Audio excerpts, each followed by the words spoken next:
What's going on? Ventric here. Today I'm going to talk to you about Alpha, the first Magic set, and my investment in Alpha.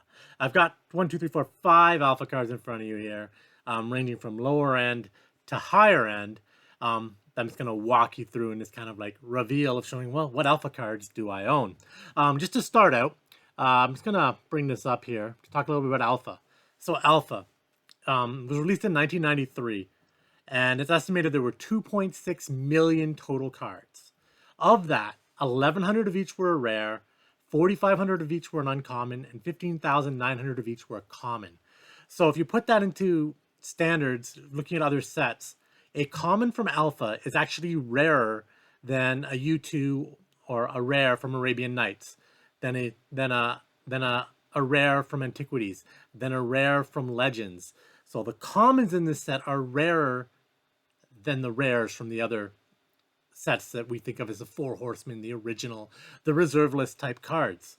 And Alpha, the only difference between like Alpha and Beta, I don't have a Beta card with me here. I have an Unlimited here to show you something because the white border will help it stand out. Is they have, as you can see here, rounded corners compared to these square corners.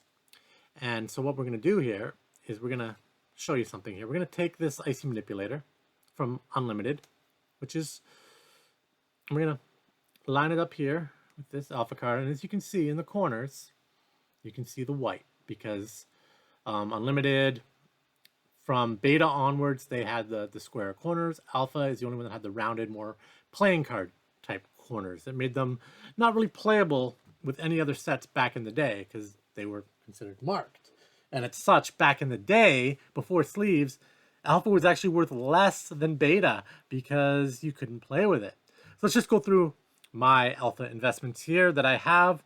First up, it's pretty decent shape. Got some marking. Probably consider this MP on the back and probably MP on the front. We've got ourselves a classic, a Scrib Sprites. Again, there was only 15,900 of these ever made. And when you look at attrition, like there are stories of people walking out of Gen Con and just tossing their cards in the garbage over the years. Cards damaged, lost, left in storage lockers, flooded, burned in fires, whatever.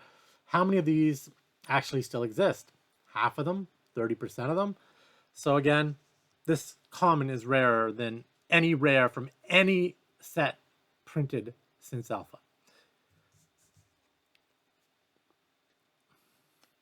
Next, we've got ourselves here a Mesa Pegasus, which is beautiful with the exception of the store I bought it from had it in a binder. And I don't know if you can see it, but there is a binder ding on this card, unfortunately. Next in the list, it's kind of an iconic card from back in the day. Very off-centered, but in good condition. We have a Stone Rain. Moving up the scale of better cards, we're going to jump to one of the most iconic cards in Magic's history. The best burn spell ever printed. We have ourselves an Alpha Lightning Bolt. This may have been the bolt that bolted the first birds. I'm not claiming it is, but there is a 1 in 10,500 chance that this lightning bolt bolted the first birds of paradise ever. And there we go. Pretty beautiful. There's a little nick up there. I'd probably mark this like MP plus, maybe getting into SP. Last but not least, and this is the true, this is an investment. This has gone up since I purchased it, but this here is the true investment.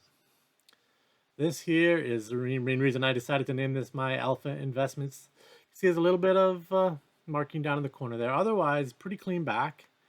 And then we go to the front, and we've got ourselves an Alpha Time Twister. The second most expensive card in Magic, next to the Black Lotus. Now you can see there's a little nick on the top, but otherwise it's a very clean face.